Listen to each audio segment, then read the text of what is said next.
Good day, I'm Mildred Mercado. This is for Module 2, Assignment 1, Community Clinical Reflection, titled Medication Assessment and Organization. The problem and challenges that this patient experience with regards to medication compliance are being forgetful. He sometimes unintentionally skips doses because he forgets. Forgetfulness combined with low motivation increases missed doses. He also stops taking the medications due to unpleasant effects. For someone experiencing side effects may feel it's not worth the cost, worsening financial strain decisions. He has limited budget to afford his medications. This causes him financial stress that can reduce motivation to stay consistent. Each individuals have their own issues and challenges when taking medications for their chronic illnesses. Medication assessment and organization program play a crucial role in helping patients manage their medications more safely and consistently.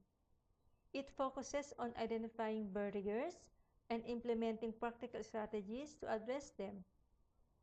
Its main goals are to improve medication adherence, reduce missed or incorrect doses, detect issues and develop personalized strategies to overcome these challenges, reduce medication errors and risks by preventing duplicate medications and incorrect usage, improve patient understanding of each medication, enhance patient knowledge, confidence, and educate patient about its purpose. It promotes low-cost effective medication use.